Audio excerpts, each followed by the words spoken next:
Welcome back, family, to Bobby Ramos's YouTube channel.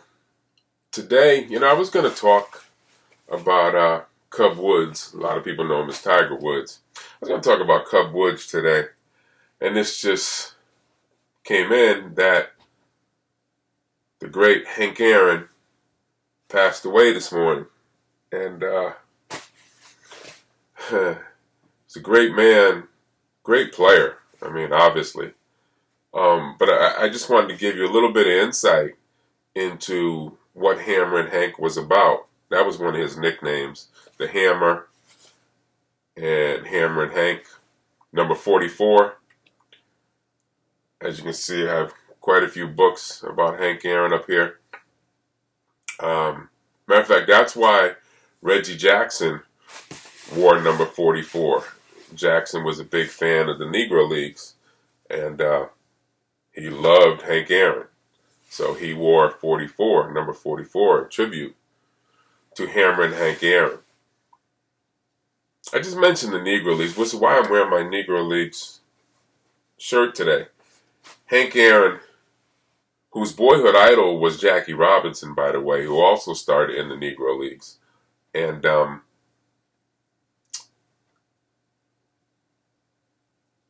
Hank Aaron played for a team called Indianapolis Clowns, because in those days with the Negro Leagues, they had to have some kind of jocularity with their teams. I mean, they had some weird names on some of their teams. Matter of fact, I have a Negro Leagues jacket. Just wanted to show you. And get my face out of the picture there.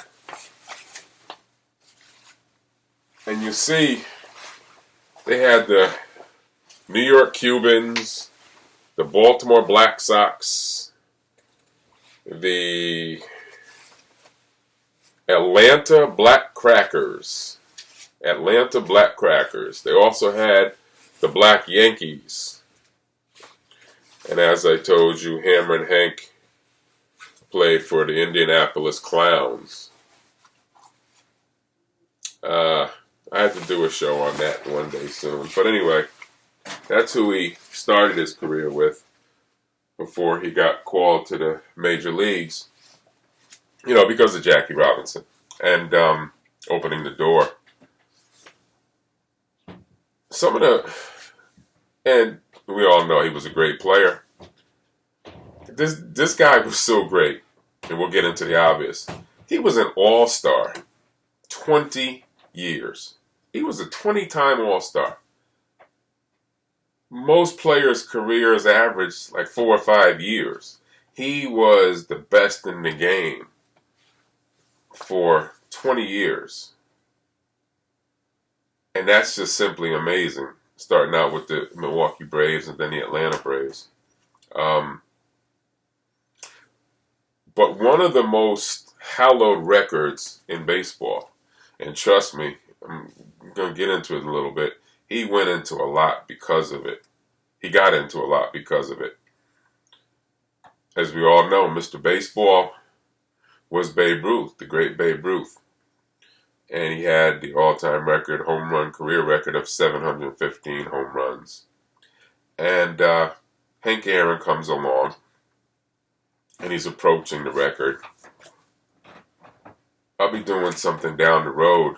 I've interviewed him before about it. Former Yankee pitcher, amongst other teams, Al Downing, great left-hander, who was one of the few black pitchers to win 20 games in the Major League Baseball. But Al Downing gave up home run number 715. Hank Aaron duly noted in all his books and stuff that was, you would think, going for this hallowed record would be this great moment and great time. Hank Aaron said that it was one of the worst moments of his life because the hatred and vitriol that he was going through. He had to have round-the-clock security around him. There was an off-duty cop who he became tight with. Matter of fact, I don't know if it's this book, but one of the books that I have, he wrote his wife and his kids, his whole family was going through death threats. makes me think about what's going on in America today from all these hate groups. But he was going through so much hate because he was approaching the hallowed record of Babe Ruth's 715 home runs. Not only did he hit 715, he ended up with 755 home runs for his career, so he is the all-time home run champ. But he was so disrespected by baseball also at that time. The then commissioner, Bowie Kuhn, like we see today, when a superstar player is getting ready to approach a hallowed record in football, baseball, basketball, the commissioner, the head of the leagues, they're always known to be there because it's a big seminal moment in the history of their respective sports. Bowie Kuhn went to one game and then he refused to go to any more. Said he wasn't going to follow Hank Aaron around the country, which was ridiculous because he was the head of baseball. That's the kind of hatred and dismissiveness that the great Hank Aaron went through. He's a great player, great person. He went through a lot. He was a quiet guy. And he spoke out much later in his career about a lot of the racism and troubles that he went through. In my many interviews with the great Bill White, all the baseball players from that era and beyond speak with such reverence when it comes to Hammer and Hank Aaron. And Bill White was no different. You know, they all looked up to him. And it's so funny. Here was a guy, and that's, I talk to a lot of youth about, don't worry about any afflictions you have or any barriers you have. You can go on to be as great as you want to be.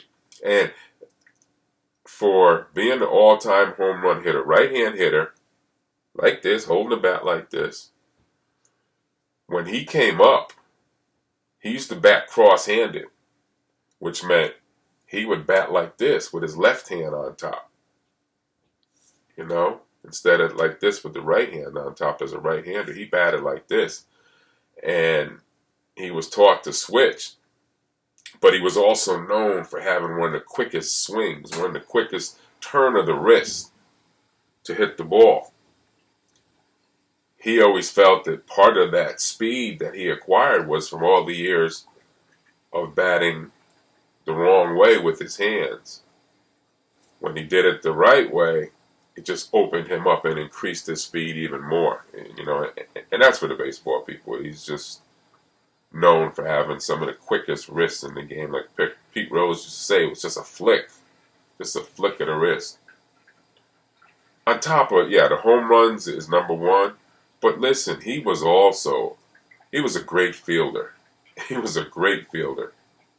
He could steal bases when he needed to. He could do everything. He didn't just hit home runs. He could hit for average. He had almost 3,000 runs batted in. He was a 5-tool player who could do 6 or 7 things. He was just the greatest, and he's now gone. And I just wanted to put a little something out concerning him. I'm going to do something again down the road, and I'm just talking off the cuff. Off the cuff, I should say. On the late great Hank Aaron. I have some pictures. I tried back in the day. I never had the honor of interviewing him. I did go to Atlanta to try to get him, and I took some pictures because he has a statue outside of Atlanta Stadium. And just a great guy. And I think the greatest all-time outfield would have been Willie Mays, Roberto Clemente, and Hank Aaron. That's why the National League and the All-Star Game won like 17 straight years against the American League. They had them cats in the outfield. Mays, Clemente, and Aaron. To me, it's the greatest outfield that you could ever have. And I know there's a lot of great outfielders. But those three should be on the Mount Rushmore of baseball, with my boy Ricky Henderson as the DH, of course. But that's my tribute to him and Hank Aaron. I will be speaking to Al Downing, and one of his best friends on the Braves, well, two of his best friends were Dusty Baker and Ralph Garr. And I will be talking to Ralph Garr and Al Downing, who gave up the home run. And so rest in peace, Hank Aaron.